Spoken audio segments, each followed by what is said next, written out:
pagi hari ini setiap kami yang datang ke tempat ini, kami tahu kami adalah orang-orang pilihan Tuhan, di mana Tuhan mau berurusan secara pribadi dengan kami. Tuhan mau secara pribadi mengunjungi hidup kami masing-masing. Berbicara Tuhan kepada setiap kami, Kau membuka hati kami, menjadikan hati kami hati yang baik, yang menerima firman-Mu dengan kerendahan hati, dengan ketaatan, supaya waktu benih firman-Mu ditaburkan kepada umat-Mu pagi hari ini. Setiap kami yang hadir, waktu kami pulang, kami tidak lagi menjadi sama, tapi kami boleh menerima perubahan, kami boleh menerima kehidupan yang baru yang Yesus tawarkan dalam hidup kami. Kami siap Tuhan menyambut firman-Mu dengan sukacita, di dalam nama Tuhan Yesus, haleluya, amin. Silakan duduk Bapak Ibu. Shalom, selamat pagi. Ya, tidak terasa ya Bapak Ibu, hari ini adalah minggu terakhir ya di tahun 2025.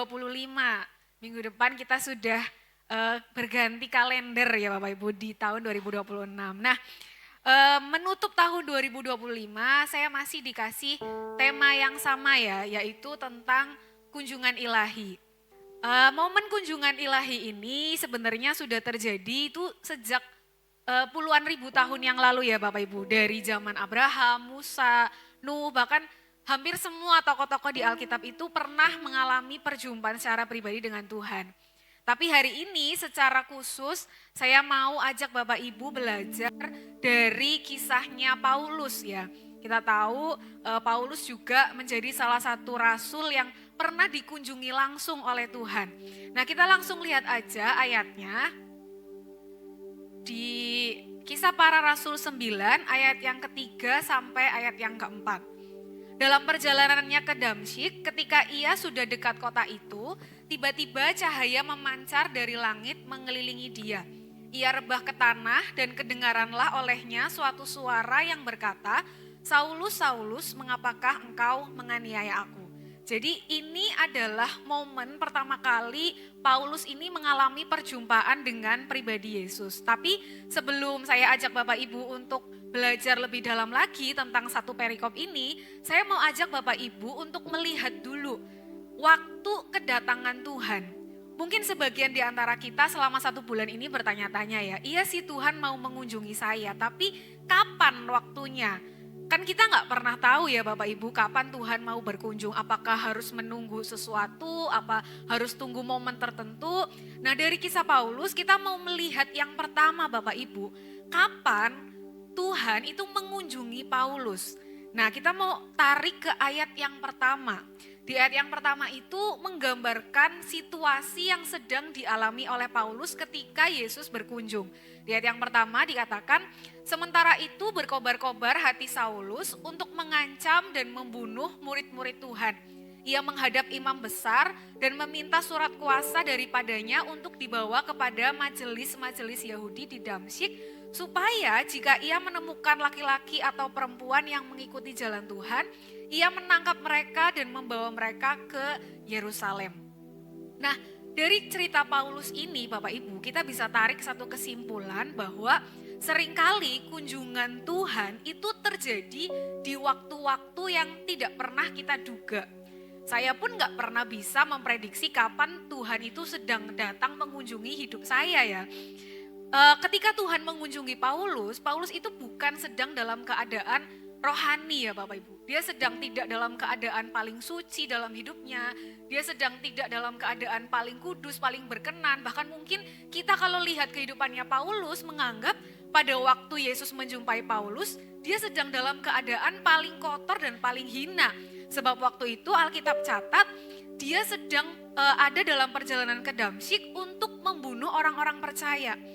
Nah, itu artinya Bapak Ibu, kalau Yesus aja mau mengunjungi Paulus bahkan ketika keadaannya sedang tidak baik-baik saja, itu berarti setiap kita dalam keadaan apapun itu bisa dikunjungi Tuhan. Entah itu waktu kita lagi bengong-bengong mungkin jaga toko, atau mungkin kita lagi masak di rumah, kita lagi jaga anak, atau bahkan mungkin ada di antara Bapak Ibu yang pagi hari ini datang dengan perasaan berdosa, merasa tidak layak, bahkan kayaknya berangkat ke gereja aja, kayaknya Tuhan gak mau deh lihat muka saya. Nah, di saat-saat seperti itu pun Tuhan tetap mau mengunjungi kita, amin. Jadi itu kebenaran yang pertama yang kita mau sepakati dulu, bahwa waktu kunjungannya itu bisa terjadi kapan saja. Tidak perlu menunggu kita mengalami mujizat yang spektakuler, dibangkitkan dari kematian, disembuhkan dari sakit penyakit. Tidak perlu menunggu momen-momen besar seperti Paskah atau mungkin Natal yang kemarin kita rayakan. Oh, kalau mau tunggu ke kunjungan Tuhan itu berarti harus Natalan dulu. Enggak Bapak Ibu, tapi kapanpun, dimanapun, kalau memang waktunya Tuhan mau berkunjung, maka dia akan berkunjung dalam hidup kita. Nah, selanjutnya Bapak Ibu, ngomongin soal berkunjung, setiap kita pasti kalau berkunjung ke rumah orang itu punya tujuan ya Bapak Ibu. Seperti misalnya dalam tahun ini ada 2 teman kita yang habis melahirkan. Kita yang tadinya nggak pernah main ke rumahnya Pak Derajat, tiba-tiba semua dekom berbondong-bondong datang berkunjung ke rumahnya Pak Derajat. Tujuannya apa? Mau nengok cucunya yang baru lahir. Atau anaknya Vena kemarin juga baru melahirkan. Atau mungkin gak cuma nengok bayi, tapi ada juga yang berkunjung untuk nengok orang sakit, mendoakan mereka. Atau bahkan ada yang lagi ngadain syukuran ulang tahun, rumah baru dan lain sebagainya. Tapi pada dasarnya setiap kunjungan itu selalu membawa makna. Setuju ya Bapak Ibu? Saya pikir gak mungkin lah kita nganggur-nganggur terus ya udahlah daripada bingung ke rumahnya Fandi aja deh main. Kan gak mungkin, pasti ada sesuatu yang kita mau kerjakan waktu kita berkunjung. Nah sama halnya dengan manusia, kunjungan Tuhan itu juga selalu membawa makna Bapak Ibu. Kunjungannya itu gak pernah sekedar lihat-lihat rumah kita, gak pernah sekedar ngecek-ngecek aja kehidupan kita itu, oh ya sudahlah jemaatku seperti ini, oh sekarang GBI Duta Kerajaan sudah banyak ya jemaatnya. Enggak hanya sebatas itu, tapi ada tujuan, ada intervensi yang Tuhan mau kerjakan di balik setiap kunjungannya dalam hidup kita. Nah hari ini kita mau belajar 2 hal Bapak Ibu. Apa sih yang Yesus mau lakukan waktu dia itu berkunjung dalam hidup saya? Urgensinya apa sampai Yesus itu harus turun dan datang ke keluarga saya, ke rumah saya, ke dalam hidup saya? Yang pertama Bapak Ibu, tujuan Yesus mengunjungi kita adalah untuk memperkenalkan identitasnya, untuk memperkenalkan misinya. Kita mau lihat ayatnya di ayat yang ke-5 sampai ayat yang ke-6. Jawab Saulus, siapakah engkau Tuhan? Katanya, akulah Yesus yang kau aniaya itu. Tetapi bangunlah dan pergilah ke dalam kota. Di sana akan dikatakan kepadamu apa yang harus kau perbuat. Sebelum Yesus memberi mandat yang macam-macam sama Paulus, dia lebih dulu memperkenalkan diri. Akulah Yesus yang kau aniaya itu. Baru setelah itu dia memperkenalkan misi yang harus Paulus kerjakan, yaitu pergi ke dalam kota. Nanti kita akan baca selanjutnya misinya apa saja, kita tahu ya Bapak Ibu. Tapi yang pertama-tama waktu dia datang berkunjung dalam hidup kita, yang pertama dan yang Tuhan anggap penting, dia mau kenalan sama kita Bapak Ibu. Nah pertanyaannya, kenapa kunjungannya itu harus disertai dengan kenalan? Kenapa harus berkenalan dulu sih sama Yesus? Karena simple ya Bapak Ibu, tanpa pengenalan maka tidak akan ada pintu yang terbuka. Setuju ya Bapak Ibu? Tanpa pengenalan tidak akan ada pintu yang dibukakan. Bapak Ibu kalau kita menyambut tamu ketika ada seseorang mengetuk pintu rumah kita, ya pencet bel mungkin, apa yang pertama kali kita lakukan? Pasti lihat dulu kan, entah itu lewat jendela, entah itu lewat CCTV, pasti cek dulu ini siapa yang datang. Kalau orangnya kita kenal, tentu kita akan tanpa perlu pikir panjang ya, kita akan buka pintunya dengan sukacita karena kita kenal. Tapi coba kalau yang datang berkunjung itu seseorang yang tidak kita kenali sama sekali, yang kita nggak tahu dia siapa, dari mana, mau ngapain, apakah kita langsung tersenyum, gembira membukakan pintu? Saya pikir enggak ya, pasti kita akan diem dulu, mikir-mikir ini orang mau ngapain ke sini, jangan-jangan dia punya niat jahat, jangan-jangan dia mau hipnotis saya. Pasti kita mikir-mikir dulu kan sebelum membukakan pintu, setuju ya Bapak Ibu ya? Tapi kalau sudah kenal, saya pikir nggak perlu pikir-pikir, nggak perlu merenung, kita akan langsung membuka pintu rumah kita lebar-lebar karena kenal. Nah, kenapa Yesus perlu memperkenalkan diri? Supaya manusia itu mau membukakan pintu bahwa oh yang datang itu Tuhan Yesus, oh yang datang itu pribadi Tuhan dalam hidup saya. Nah mungkin Bapak Ibu di sini bertanya-tanya ya, Tapi saya kan sudah kenal sama Yesus gitu. Saya lahir itu sudah jadi Kristen, saya ke gereja dari 20 tahun yang lalu mungkin, 30 tahun yang lalu saya sudah pelayanan. Kenapa saya harus kenalan lagi sama Yesus? Nah, pertanyaan yang perlu kita renungkan bagi setiap kita khususnya orang percaya yang sudah puluhan tahun jadi orang Kristen adalah apakah menjadi Kristen sejak lahir lantas membuat kita sudah pasti kenal Yesus? Ya mungkin kita tahu Yesus itu Tuhan, dia lahir di Palungan, kemarin kita habis merayakannya kita tahu. Tapi apakah kita mengenalnya? Perlu kita tahu Bapak Ibu, boleh di next. Perlu kita sadari waktu Paulus belum mengalami perjumpaan dengan Yesus, Paulus ini bukan seorang ateis. Ya, kalau kita belajar background hidupnya Paulus, justru Paulus ini adalah orang Farisi yang berani mengeklaim bahwa dirinya adalah orang yang taat banget sama aturan agama pada waktu itu. Jadi Paulus ini jangan kita pikir, oh dia orang ini sih orang kafir gak ngerti tentang Tuhan, dia gak ngerti ajaran agama. Enggak, dia adalah orang yang taat banget sama aturan agama. Nanti saya akan tunjukkan kalimat yang Paulus katakan sendiri ya. Salah satu alasan Paulus memburu pengikut Yesus pada waktu itu justru dia ini sedang beribadah kepada Tuhan yang dia percayai. Karena dengan membunuh orang-orang Kristen pada waktu itu, Paulus menganggap bahwa aku ini sedang membela agamaku. Jadi artinya dia bukan orang yang tanpa agama, dia bukan orang sembarangan, dia bukan orang di jalan-jalan yang gak ngerti tentang adat istiadat dan lain sebagainya, enggak.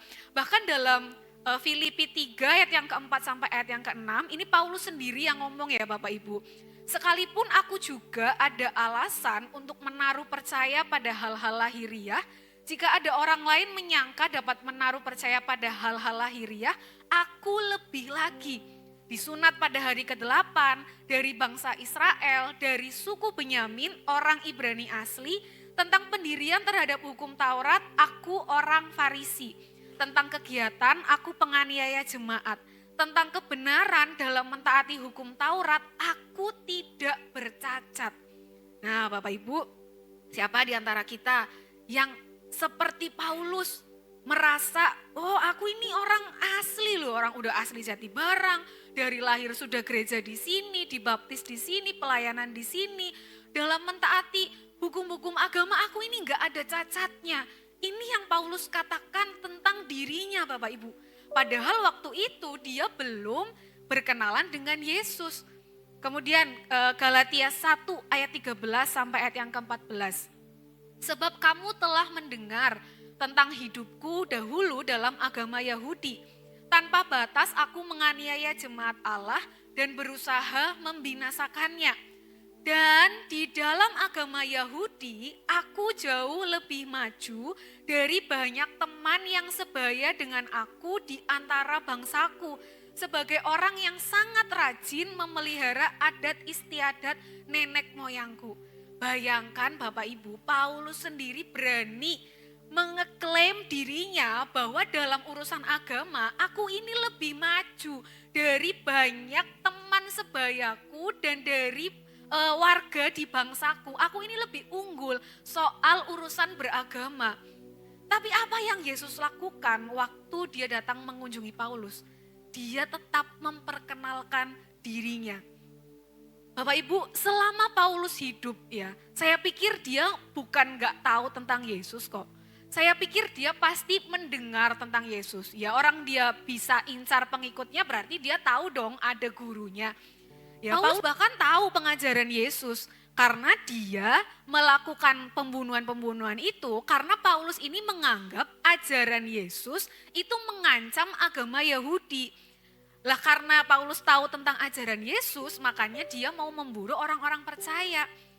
Nah Bapak Ibu, Yesus datang mengunjungi Paulus karena dia tahu Paulus itu cuma sekedar tahu aja, tapi nggak kenal sama pribadi Yesus. Semua orang Bapak Ibu, gak peduli apakah kita sudah jadi orang Kristen puluhan tahun, mungkin dari lahir sampai sekarang sudah jadi oma-oma, tetap menjadi orang Kristen.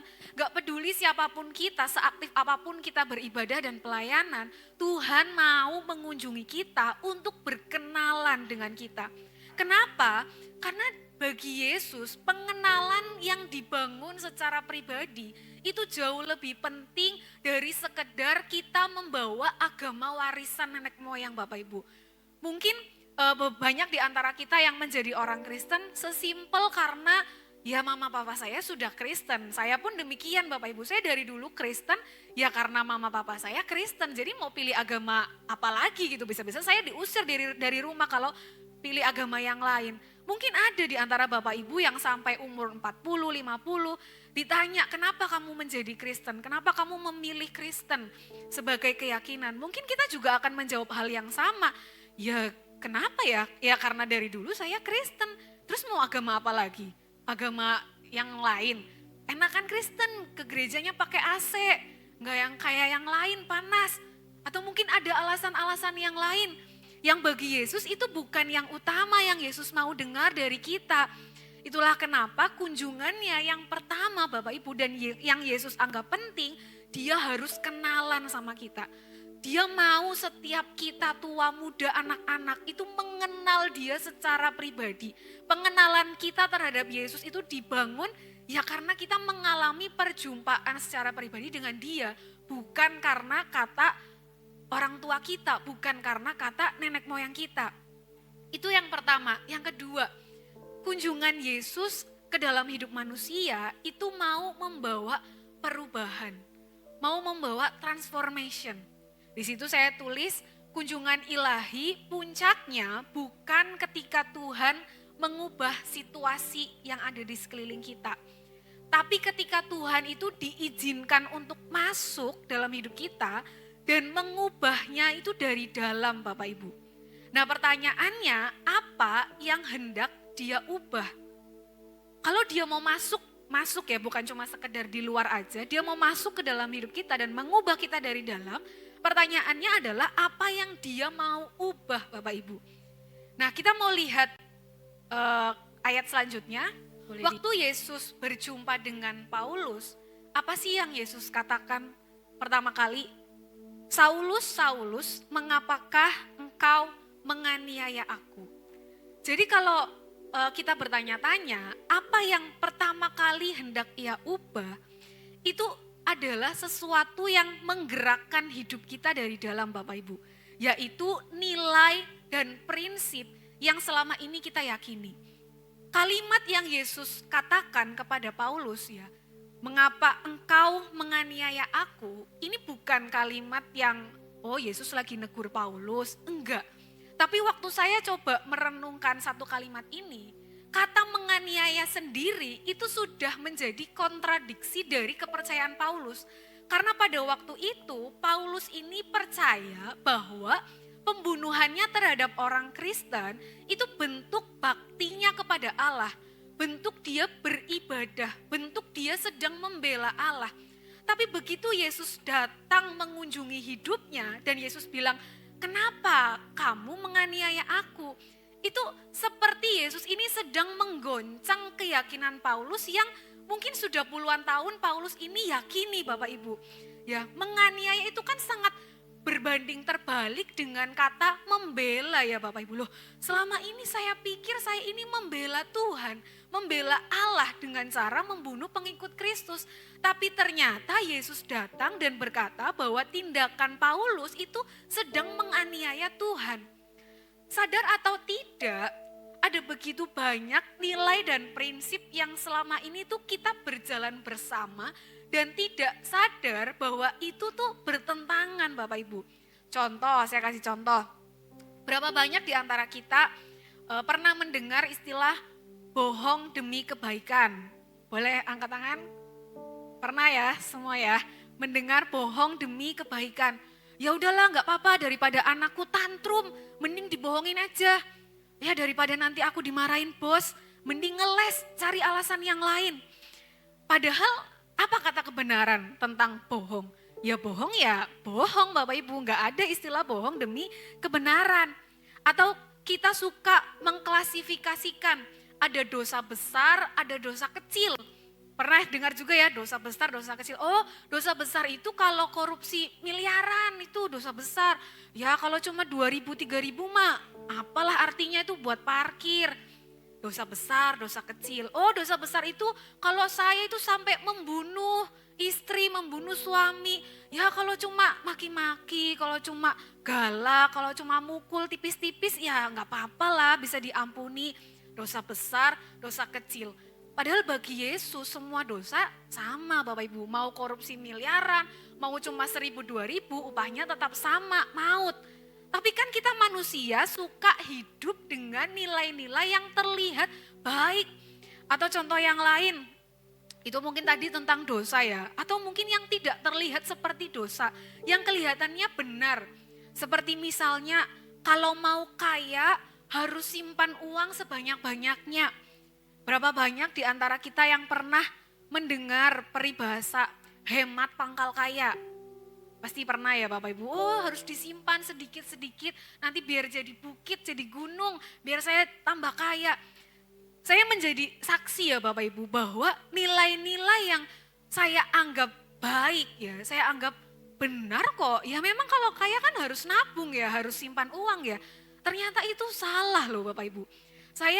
Waktu saya bikin materi ini ya, saya tiba-tiba teringat soal hemat pangkal kaya ini. Karena dari dulu saya lihat mama saya itu bekerja keras, tidak kenal waktu ya, benar-benar kerja seorang diri. Saya jadi waktu kecil itu punya ambisi, wah pokoknya kalau besar saya harus kaya.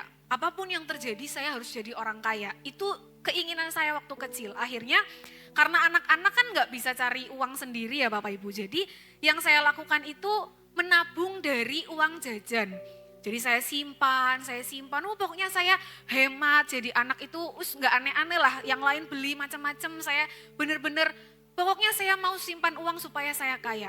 Tapi Bapak Ibu tahu 24 tahun Bapak Ibu, saya menabung, saya simpan, saya hemat, saya hidup nggak aneh-aneh, uangnya habis dalam waktu 1 hari Bapak Ibu. Bayangkan, padahal dunia bilang apa? Katanya kalau mau kaya harus hemat, harus simpan, harus tabung uangnya. Tapi selama dari kecil saya menabung sampai saya dewasa 24 tahun itu saya hidup, uangnya hilang, gak hilang sih, habis dalam 1 hari untuk biaya lamaran dan menikah Bapak Ibu. Saya pikir, saya ngomong sama Andre ya, perasaan saya nabung dari TK, setiap dapat angpau gitu. Saya suka simpan, saya suka bilang sama mama saya, ini uang untuk masa depan mah, jangan dipakai-pakai, jangan diambil-ambil. Tapi mana uangnya sampai sekarang nggak ada Bapak Ibu, sudah nggak ada, sudah nggak tahu kemana. Nah dari momen itu, waktu saya menyadari, iya ya, kok tiba-tiba habis Bapak Ibu, benar habis. Saya pikir, kok bisa ya, padahal katanya pangkal kaya, kok nggak kaya-kaya juga sampai hari ini. Sampai akhirnya di awal tahun 2024 itu, sekali lagi Roh Kudus mengunjungi saya ya. Mengingatkan saya kebenaran tentang menabur. Mungkin saya pernah sampaikan juga tentang ini. Saya tahu kebenaran tentang menabur dari tahun 2021, tapi cuma tahu aja.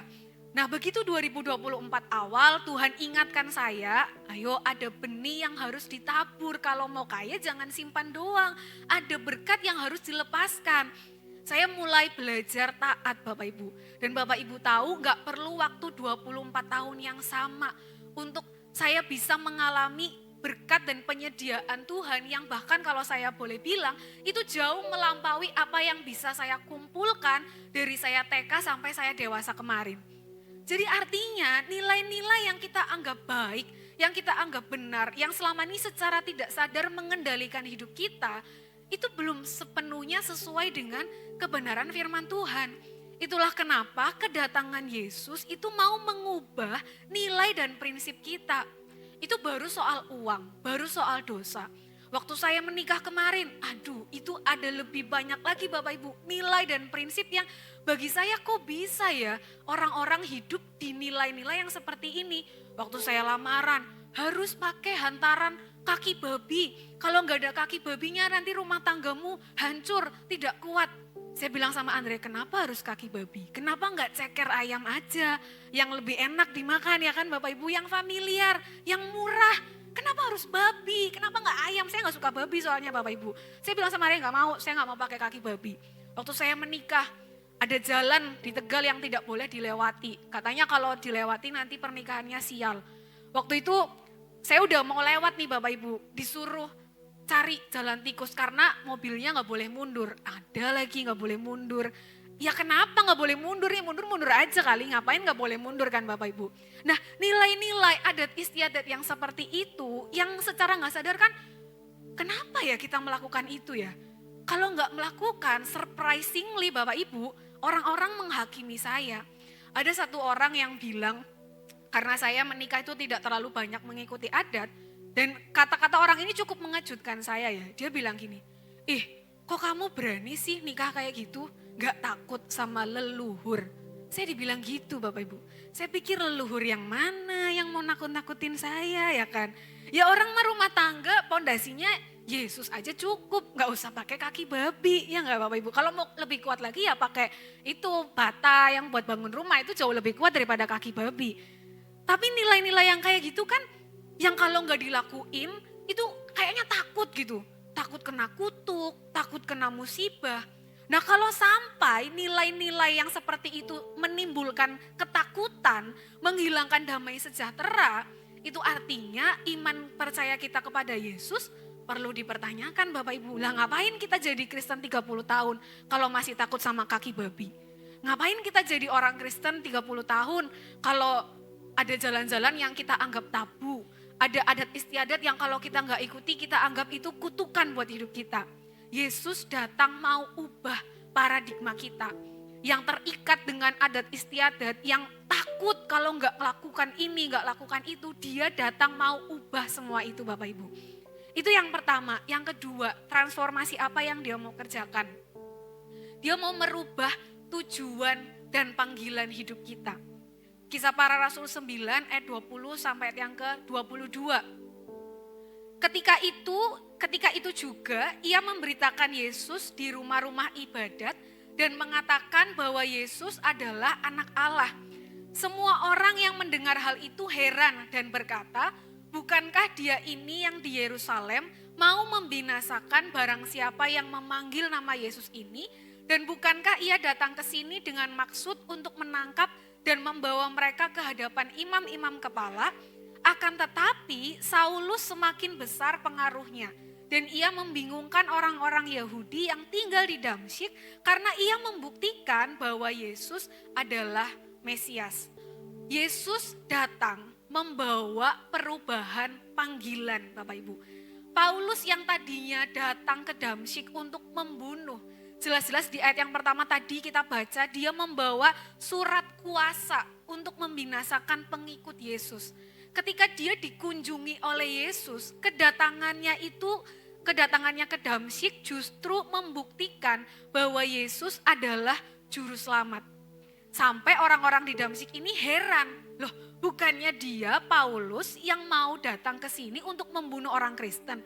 Kok tiba-tiba dia datang dan menginjil, memberitakan, membuktikan bahwa Yesus adalah Mesias.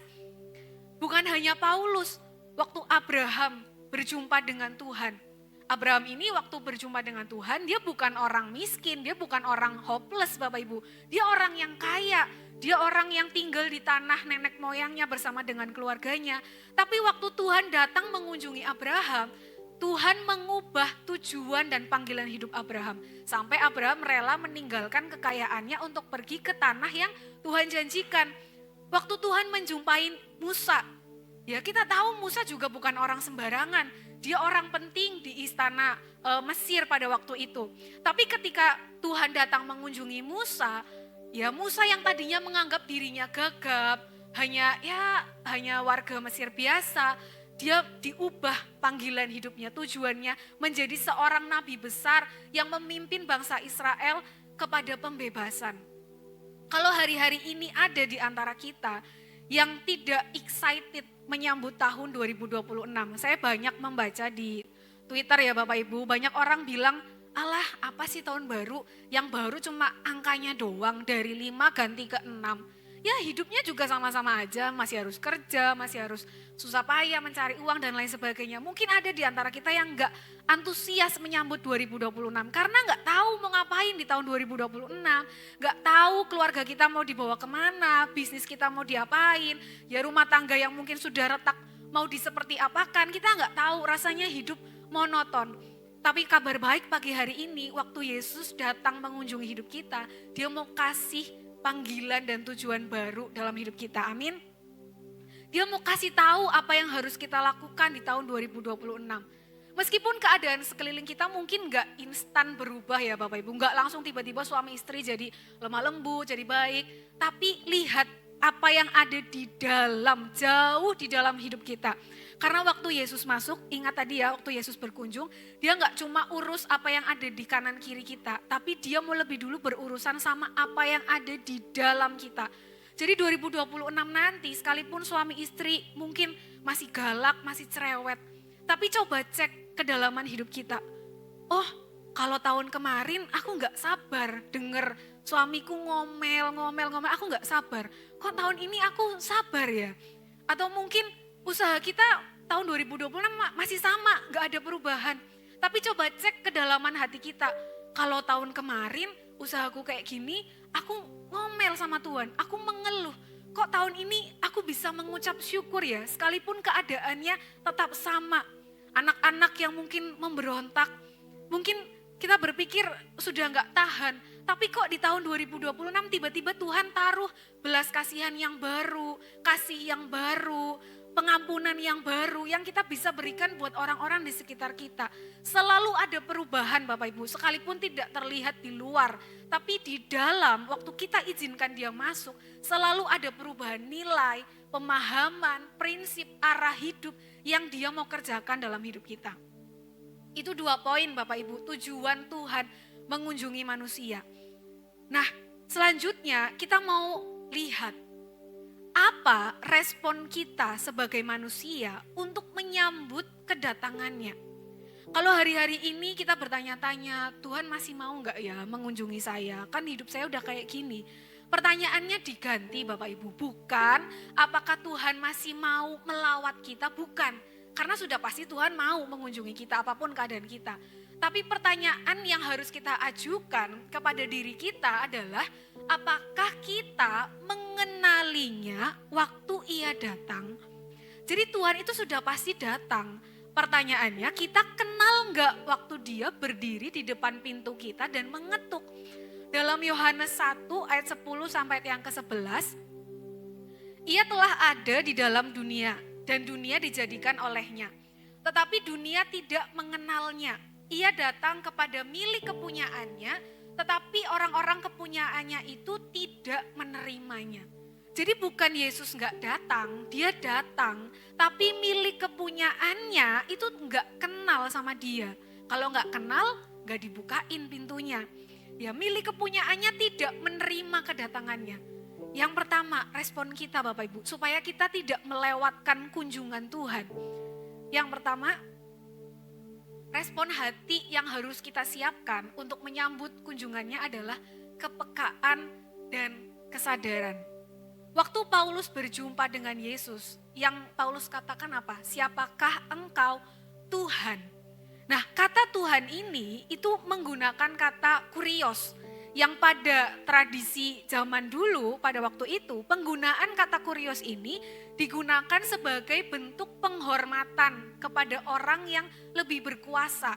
Atau kurios sendiri punya arti yang ilahi.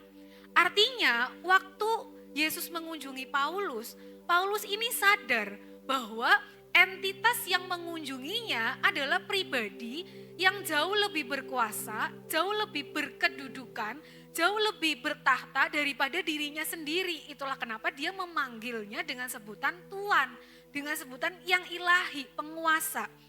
Nah, dalam Kejadian 18, ini bukan cerita Paulus lagi ya, ini cerita Abraham. Saya mau tunjukkan betapa kepekaan dan kesadaran itu sangat penting Bapak Ibu. Kemudian Tuhan menampakkan diri kepada Abraham dekat pohon tarbantin di Mamre, sedang ia duduk di pintu kemahnya waktu hari panas terik. Ketika ia mengangkat mukanya, ia melihat 3 orang berdiri di depannya. Sesudah dilihatnya mereka, ia berlari dari pintu kemahnya menyongsong mereka, lalu sujudlah ia sampai ke tanah. Jadi di Kejadian 18 ini adalah peristiwa ketika Tuhan mengunjungi Abraham dalam rupa 3 orang asing. Tidak ada kilat, tidak ada gempa seperti tadi ya video opening katakan. Gak ada peristiwa-peristiwa besar, gak ada suara bledek, gak ada suara apapun. Dia datang dengan rupa 3 orang asing kepada Abraham. Kalau waktu itu Abraham gak peka, bayangin Bapak Ibu 3 orang asing datang mau ngapain? Abraham punya hak untuk mengusir mereka. Tapi Abraham punya kepekaan dan kesadaran. Sehingga kepekaannya membuat Abraham itu menyambut Tuhan bahkan tanpa ia sadari. Itulah kenapa dia bilang kan ketika Abraham melihat 3 orang asing itu, dia berlari dari pintu kemahnya menyongsong mereka lalu sujud sampai ke tanah. Karena Abraham tahu bahwa 3 orang asing ini bukan 3 orang sembarangan. Sama halnya dengan Musa Bapak Ibu. Dalam Keluaran 3 ayat yang kedua sampai ayat yang ketiga. Tuhan mengunjungi Musa lewat semak yang menyala.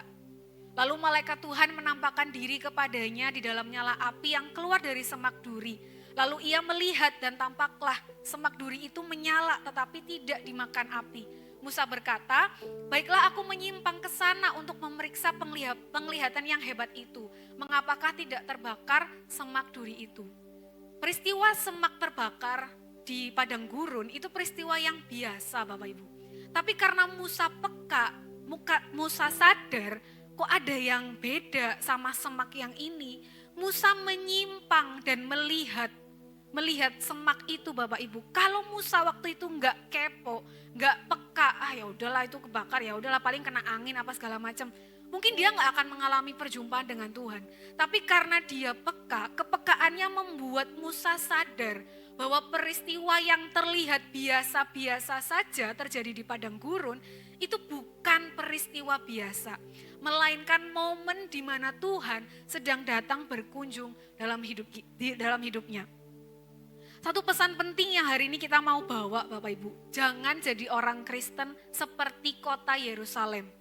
Yesus menangisi Yerusalem dalam Lukas 19 ayat 44. Di situ Yesus bilang, karena engkau tidak mengetahui saat bila mana Allah melawat engkau. Padahal kalau kita mau belajar, Yerusalem ini adalah kota yang sangat amat religius Bapak Ibu. Yerusalem ini adalah kota yang penuh dengan aktivitas rohani, penuh dengan kegiatan ibadah. Tetapi yang membuat Yesus menangisi Yerusalem, karena di tengah-tengah kesibukan rohani mereka enggak sadar bahwa Tuhan sendiri sedang berjalan di tengah-tengah mereka.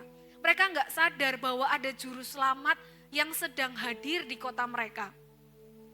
Kenapa kesadaran dan kepekaan itu penting? Karena satu hal yang kita harus tahu tentang Yesus, dia bukan Tuhan yang suka mendobrak pintu. Gak pernah ada cerita dalam Alkitab Yesus paksa masuk dalam kehidupan orang. Yesus adalah Tuhan yang sopan. Dia Tuhan yang selalu mengetuk pintu sebelum dia masuk. Dalam Wahyu 3 yang ke-20 kita mau lihat coba. Wahyu 3 yang ke-20. Lihat, aku berdiri di muka pintu dan mengetuk. Gak mendobrak Bapak Ibu. Jikalau ada orang yang mendengar suaraku dan membukakan pintu, aku akan masuk mendapatkannya. Dan aku akan makan bersama-sama dengan dia dan ia bersama-sama dengan aku. Jadi Yesus masuk kalau ada yang dengar dan buka pintu. Itu artinya selama ini mungkin bukan kita tidak dikunjungi Tuhan. Kok keluarga itu dipulihkan, kok saya enggak? Kok dia mengalami lawatan Tuhan, kok saya enggak? Jangan-jangan bukan Yesus enggak melawat kita. Jangan-jangan selama ini Yesus sudah ada di depan pintu kita, lagi ngetok Bapak Ibu. Tapi kitanya enggak dengar, enggak peka sama ketukan pintunya.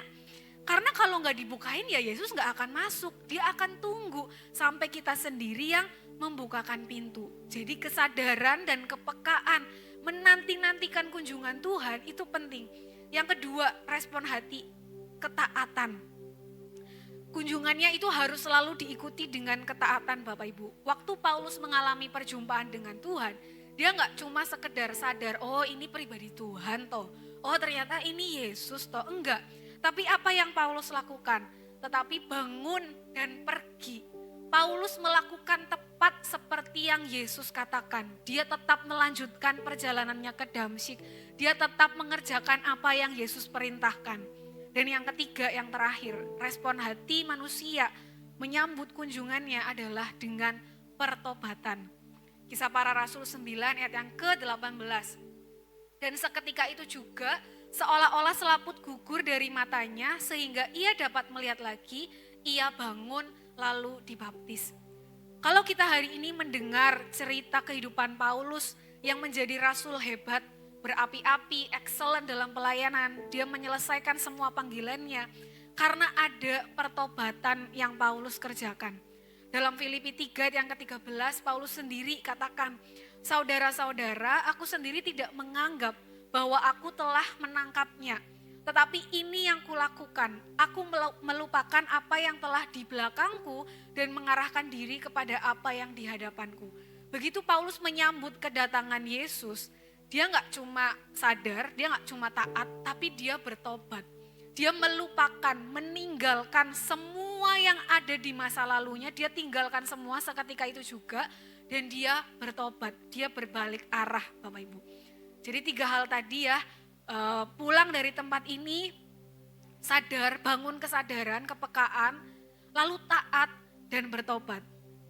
Sebagai penutup Bapak Ibu, kalau dulu Tuhan mengunjungi Abraham, Musa, Nuh, Elia, dan tokoh-tokoh dalam Alkitab lain dalam rupa utusan, malaikat, atau mungkin durasi kunjungannya tidak menentu. Kadang datang, lalu tiba-tiba Tuhan bisa pergi. Tapi kabar baiknya Bapak Ibu, di masa perjanjian baru, di masa kita sekarang, sekali lagi Yesus mau datang. Tapi kali ini bukan dalam rupa utusan apapun, enggak dalam rupa 3 orang asing, enggak dalam rupa semak yang menyala, enggak. Tapi dia sendiri datang dalam rupa manusia. Yang kemarin bulan-bulan ini kita rayakan kelahirannya ya Bapak Ibu. Kedatangan kunjungan Yesus ke dunia dalam rupa manusia yang lahir di palungan sebagai seorang bayi, itu menjadi kunjungan ilahi terbesar dalam sejarah. Karena Tuhan mana yang mau turun ke dunia dalam rupa manusia Bapak Ibu.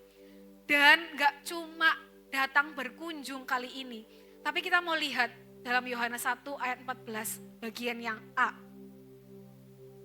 Kita mau baca sama-sama ya Bapak Ibu. Yohanes 1 ayat 14 bagian yang A. 1, 2, 3.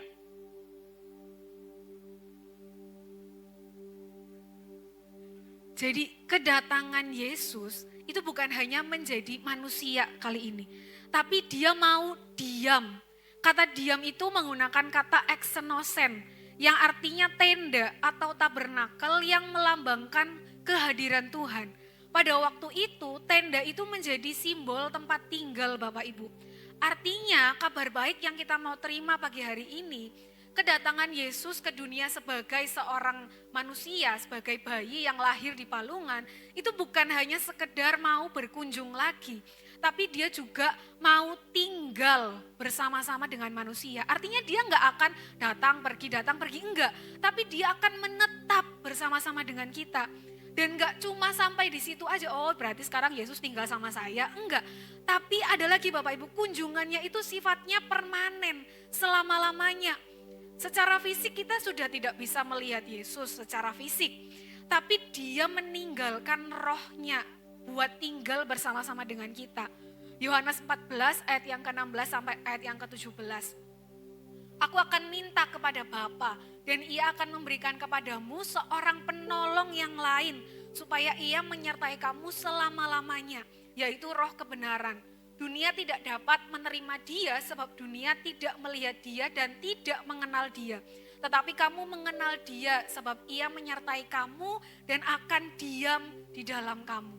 Jadi sekalipun Yesus secara fisik tidak lagi bersama-sama dengan kita, tapi dia memberikan Roh Kudusnya buat tinggal selama-lamanya. Dan saya pikir pernah ya kita belajar Roh Kudus itu sifatnya permanen. Dia gak bisa datang lalu tiba-tiba hilang, enggak. Sekali dia datang memenuhi hidup orang percaya, dia akan selamanya tinggal dalam kehidupan orang percaya. Artinya Bapak Ibu, melalui semua kebenaran yang pagi hari ini kita dengar, Seharusnya kita bisa lebih siap menyambut tahun 2026. 3 hari lagi Bapak Ibu kita akan menyambut tahun yang baru. Masalah, kekhawatiran, ketakutan, dan situasi-situasi yang ada di sekeliling kita yang mungkin kita nggak bisa kendalikan, itu seharusnya nggak lagi menggentarkan kita. Karena apapun yang terjadi di sekeliling kita tahu satu hal yang pasti, Yesus bukan lagi berkunjung dalam kehidupan kita, tapi dia mau eksenosen, dia mau membangun tenda, dia mau tinggal selama-lamanya dengan kita. Amin Bapak Ibu. Siap ya, tinggal bersama-sama dengan Yesus, gak hanya menyambut kunjungannya, tapi hidup bersama-sama, berdampingan. Seperti tema kita tahun 2025, berjalan bersama dengan Tuhan. Sekalipun nanti tahun 2026 mungkin visi gereja berganti, tapi perjalanan kita bersama Yesus tidak akan pernah tergantikan. Amin. Saya sudah selesai, mari kita satukan hati, kita mau berdoa. Kami bersyukur Tuhan buat kebenaran firman-Mu pagi hari ini, sebuah kabar baik yang boleh kami terima bahwa Tuhan yang kami sembah, Tuhan yang kami percayai, bukan lagi Tuhan yang mau berkunjung, tapi Engkau Tuhan yang mau tinggal tetap selama-lamanya dalam hidup kami. Satu kebenaran ini membuat kami yakin dan pasti untuk melangkah menyambut tahun yang baru, karena kami tahu waktu Tuhan ada bersama-sama dengan kami, waktu Tuhan tinggal di dalam kami, semua kebaikan, semua kemuliaan, semua rancangan-rancangan yang terbaik Tuhan akan sediakan dalam hidup kami. Ajar kami menjadi orang-orang percaya yang peka, yang sadar mendengar ketukan pintunya Tuhan, supaya kami gak menyia-nyiakan kunjungan-Mu, supaya kami gak menyia-nyiakan kedatangan-Mu, tapi kami membukakan pintu hidup kami lebar-lebar dan menyambut Engkau masuk dan tinggal bersama-sama dengan kami. Kau mengadakan perkara yang luar biasa buat jemaat-Mu di tempat ini, pulang dari tempat ini kami sungguh-sungguh mengalami kehidupan yang diubahkan, kami sungguh-sungguh mengalami kehidupan yang diperbaharui karena kami tinggal bersama-sama dengan Tuhan. Kami bersyukur, kami sudah selesai, biar Roh Kudus-Mu terus berkarya dalam hidup kami. Di dalam nama Tuhan Yesus, haleluya, amin.